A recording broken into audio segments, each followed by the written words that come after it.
So, what we have here today is Emco Compact 5 CNC and PC programming station software. I bought from 1995. The laptop it's running at is Compact Contura Aero, as it says right in the front, and the laptop is from 1994, so it's older than the software itself, and this is 486 based machine, and the minimum requirement for the software is 386. So let's get started. First we need to tell the machine how large is our workpiece. In this case it is 20 millimeters, and comma separates the axis in these dimensions, and 40 millimeters long. Okay, we don't need a drill hole, so we press enter, and next we are moving the cursor where we are starting the program, which is 0.5 millimeter away from both edges of the raw stock, and then we press enter, and absolute movements are fine. Then we need to draw our workpiece contour. We can zoom in first by using the hotkey Z, easy to remember, and next thing is we start moving our cursor away from the end and drawing straight lines. We can do curves by determining 3 points there, but it's involving trigonometry in this particular software, so I don't want to bore you with trigonometry today. I can obviously do that, but not today. So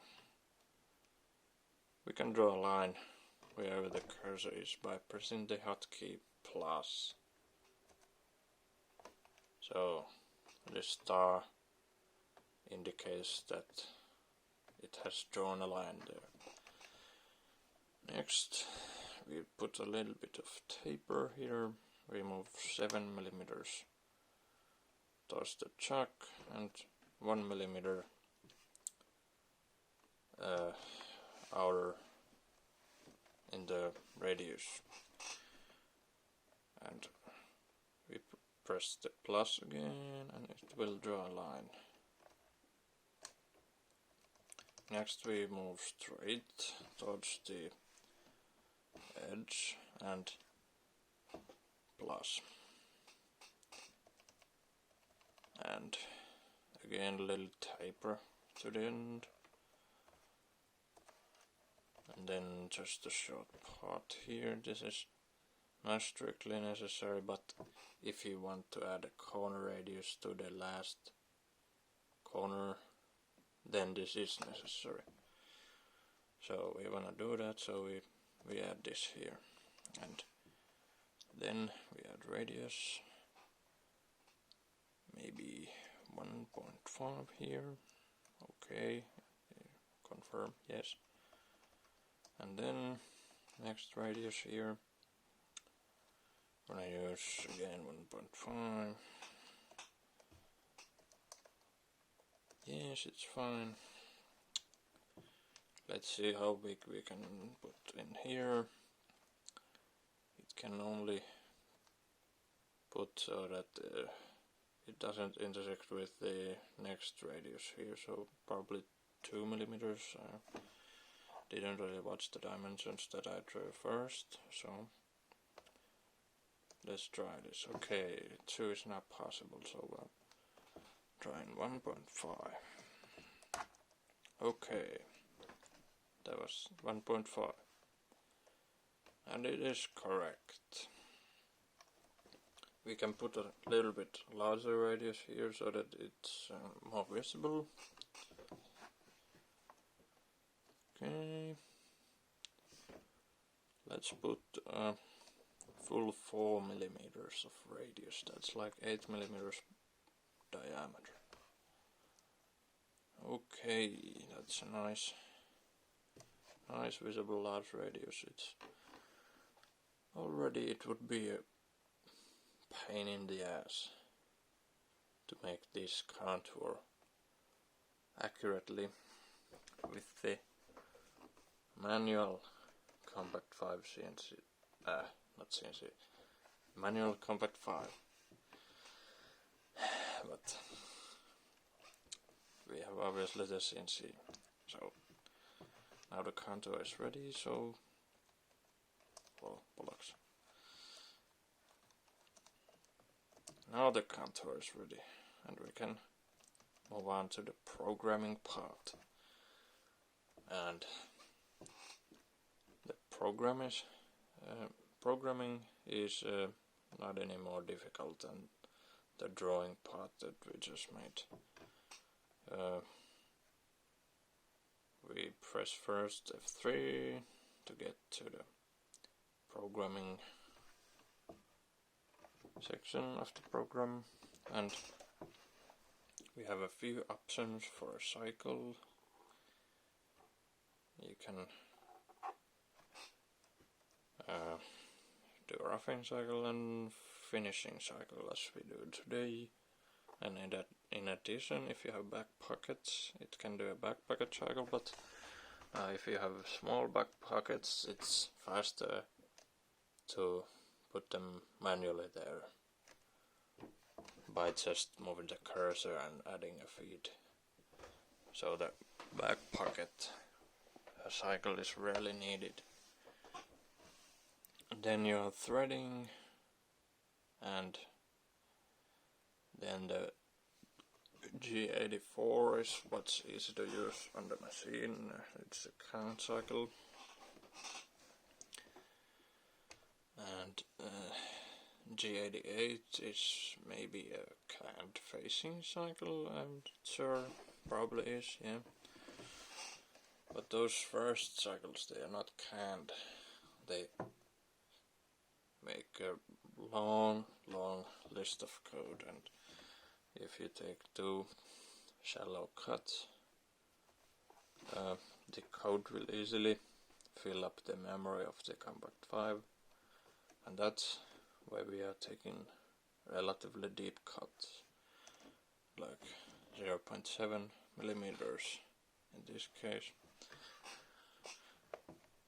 It's not a large cut for a bigger machine, but for Emco Compact 5, 0.7 millimeters per side on steel. I don't think you'd normally take that much. And the manual probably can't even take it because it has the flimsy compound in there. So, now on to the thing. We are first rapiding to this corner where the cursor is by pressing F1. Then we are feeding by pressing F2 so that the face gets cleaned up, and rapiding back to this corner and cleaning up the diameter as well. So it is pretty well cleaned up now, I think. We don't need to do that multiple times, and probably even these are unnecessary if your stock is dimensionally of any accuracy. It's just unnecessary, but I just put it there for the sake of demonstration. It wasn't really needed. Next, we are going to the cycles, we're adding a roughing cycle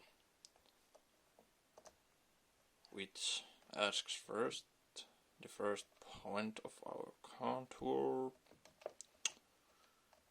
which is right there. Right there. Okay. We press enter to accept the point, and it moves on, and you just accept every point that is part of your contour and omit the ones that are not. And this started to go to the wrong direction, so we flip the direction by pressing 1 as it suggests.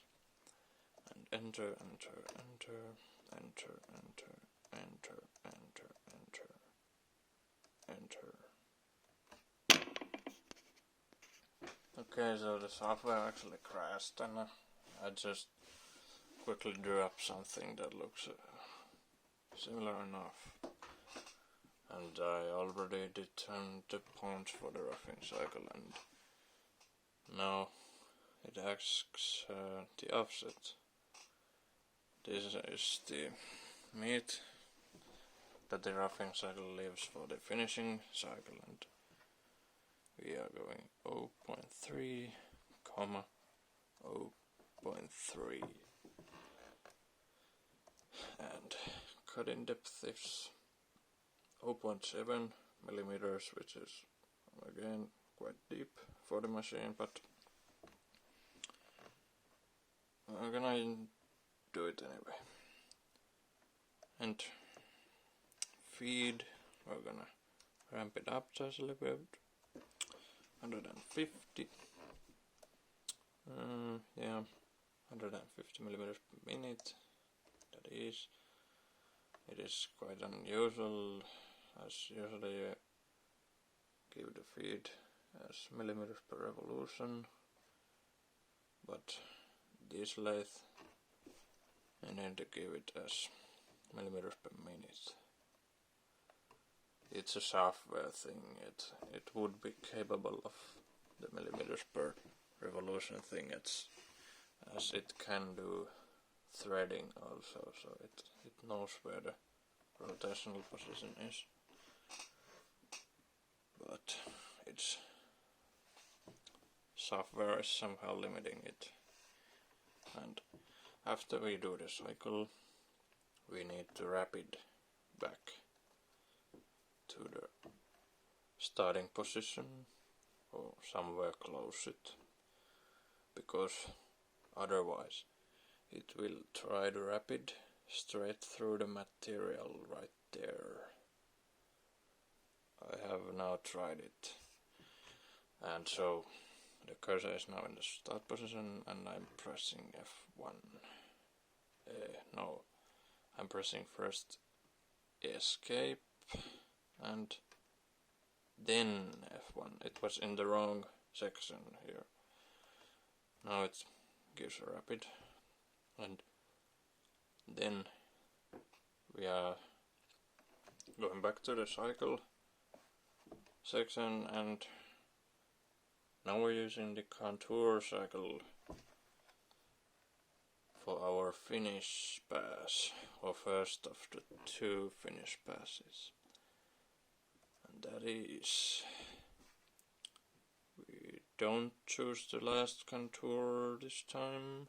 We could, but we wanna start it from a slightly different point this time, so we're pressing any other but enter, and it will start this process again. And we are this time starting it from the middle, so that it will clean up the corner as well where the contour starts.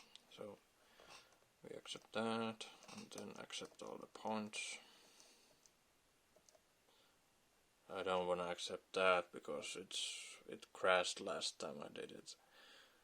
It may be just because the star thing is there, or I don't know why, but I'm gonna end it right there. It's not needed for this contour. And we're gonna put our feet down just a little bit, 100 millimeters per minute, right there, and 0.15, comma 0.15.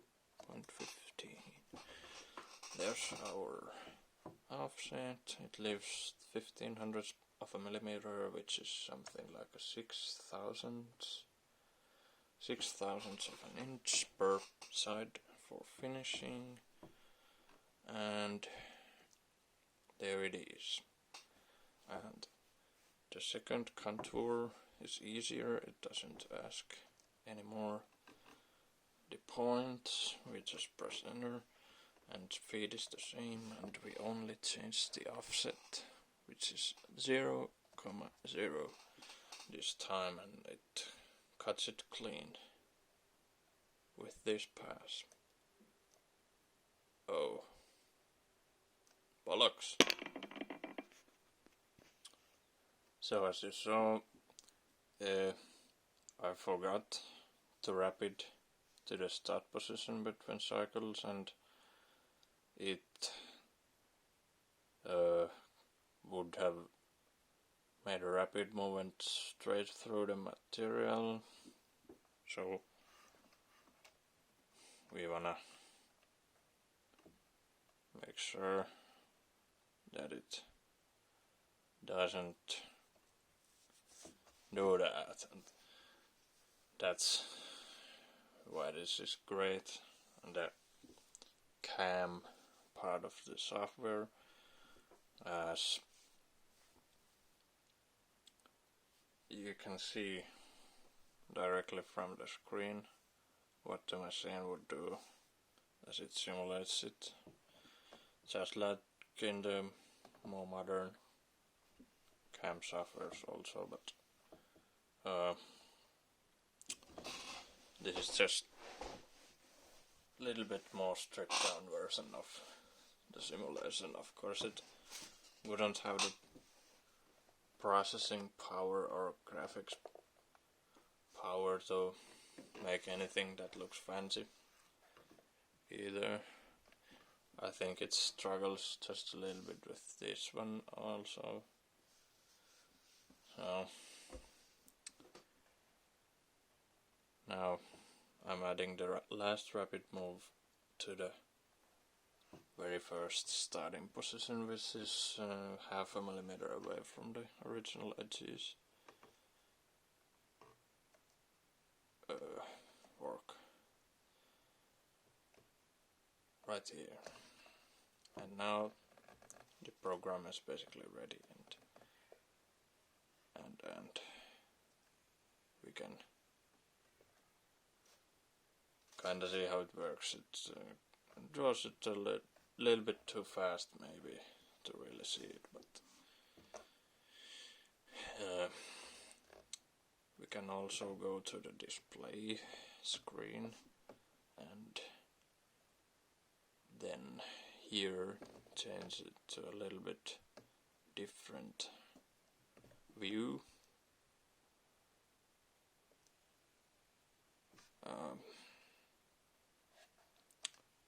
It's like F8, yeah.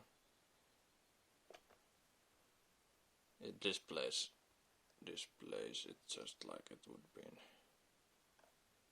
machine, but the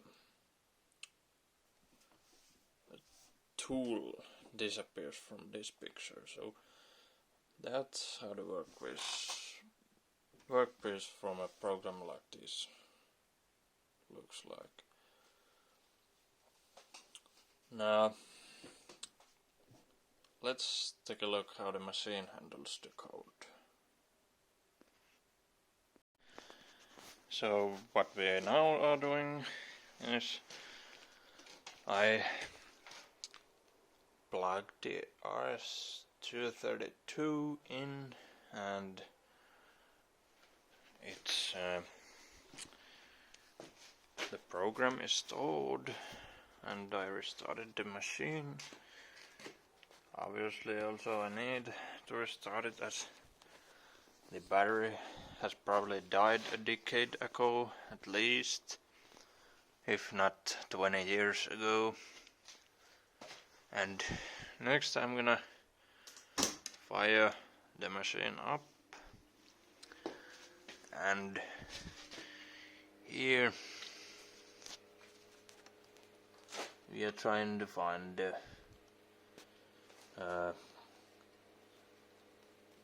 program here again. We'll load the program, and Prague, oh, it's right here in the list. Prague 005. That's what we need. And it's the same program. Now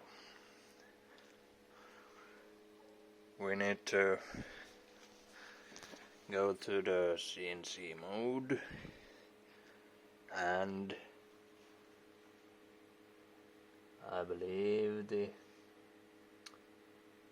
RS-232 started operating by inputting G66. I'm not completely sure about it, but I'm pretty sure.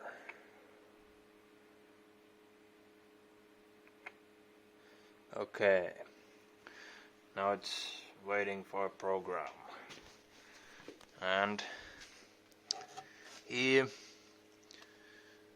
is the send button, which is F5, and it's asking which COM port I want to use, even though this machine only has one. I'm not sure why it's asking. Oh, I think this might be working with serial port kinda like as well, but internally, so I'm not sure. But yeah, so we just press enter, and the machine is ready for reading. So we should be good to go. And here it is, sending the program at 300 baud.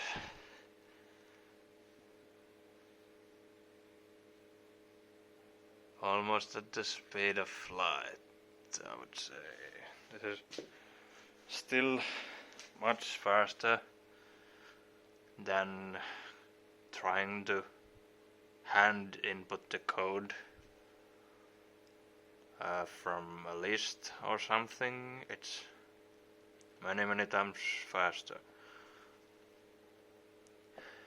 and it can't take forever, as the maximum amount of lines is about 210 lines.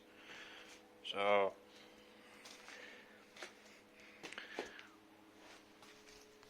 while it's loading, I'm gonna put a workpiece in the truck. I'm gonna dry run it first, but still. So I didn't yet find the hacksaw, so I'm now gonna do the dry run as the program is transferred. I'm temporarily going to the hand mode and moving the machine far away from the truck so that it can't crash. And I will probably be puckering with my hand on the emergency stop button, but let's see what it does. Put in the CNC mode back, and we should start. I don't turn the spindle on, as it's not necessary in this case.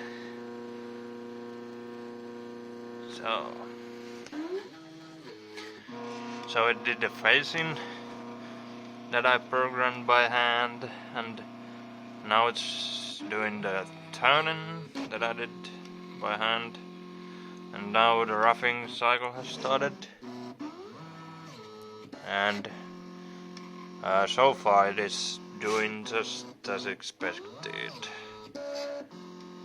It is moving in about the amount I wanted at the time. So I think this program is probably quite safe to run, but we will see it just in a little while.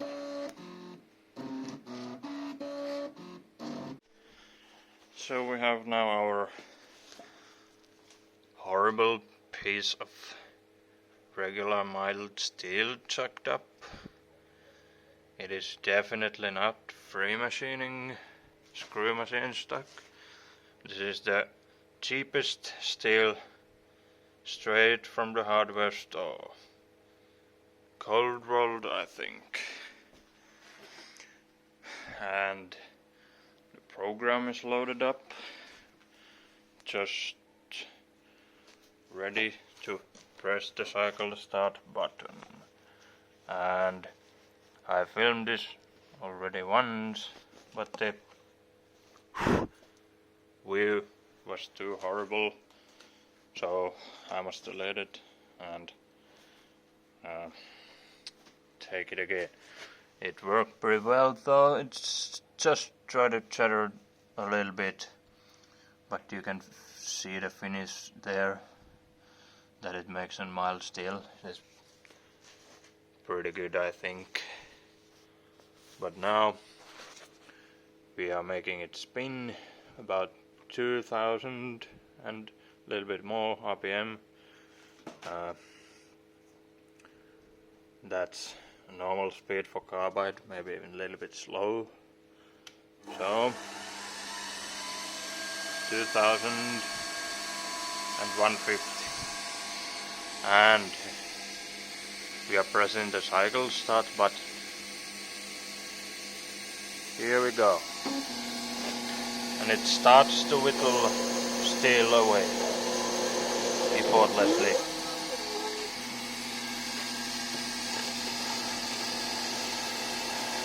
So here was the cleanup pass, and now starts the roughing cycle. It will start taking 0.7 millimeters at a time. Here it goes. Doesn't shatter yet, at least. Yeah. Here you can see the amperage it takes. It has still plenty of power left.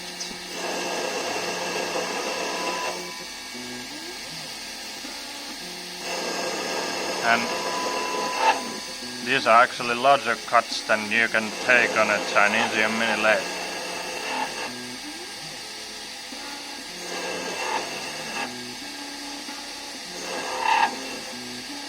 Very good machine for its size. And now it starts the finishing cuts, I believe. Yeah. Here goes the first finishing pass. Right there.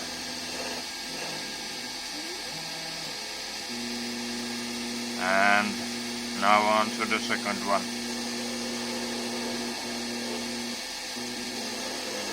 Yeah.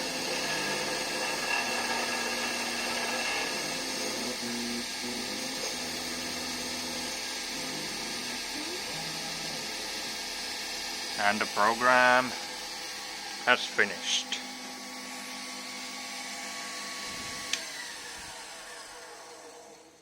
This machine has no control over the main motor by the program. That would be a nice addition. I think the newer ones have that possibility. the red and gray ones, but this one is almost as good and definitely better in terms of rigidity than a Chinese mini lathe. And this is only a 5-inch lathe. It's nothing like the Chinese mini lathe. The bed probably only weighs like 5 kilograms, whereas the Chinese lathes weigh like 20.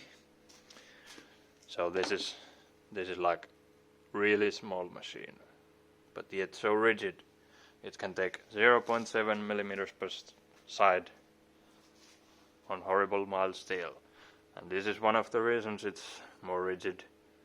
The chuck is right next to the headstock, and also the low center height makes less distance, so less distance means less deflection, and also has no stinking compounds. Yeah, that's right. And this has gibs under the bedways, so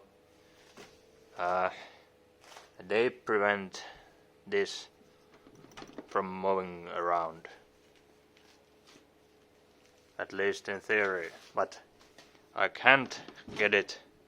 The whole lathe moves, but this doesn't have blade to any direction. And yes, I will much rather take this one than the Chinese 7x12 mini lathe or 7x14 or any Chinese mini lathe.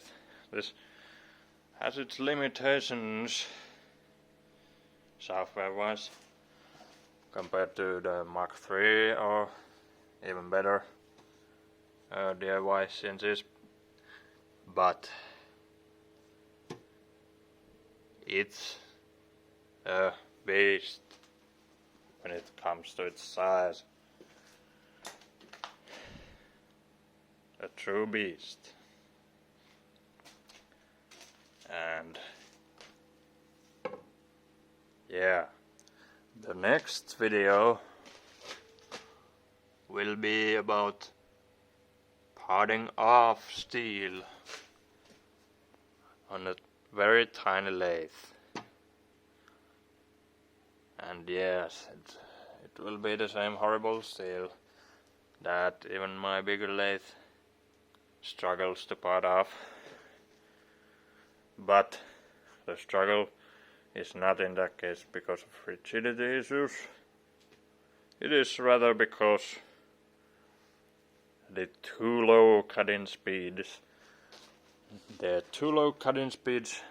are causing bad finish in the part of groove, and the bad finish,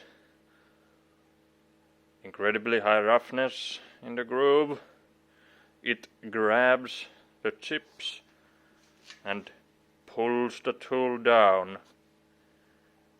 and by increasing the speed to as high speed as you can, on this lathe I'm parting steel about at 2000 RPM, and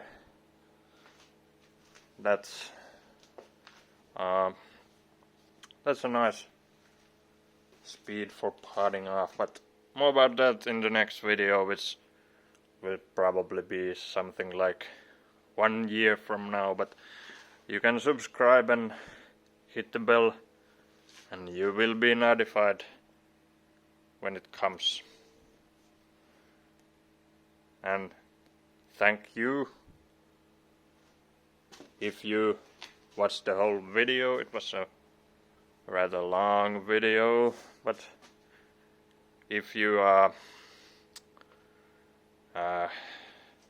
wondering whether this machine is worth buying. Well, if you don't need extreme speeds and don't mind having to do a retrofit if the steppers die at some point, and other than that, I think it's a great machine.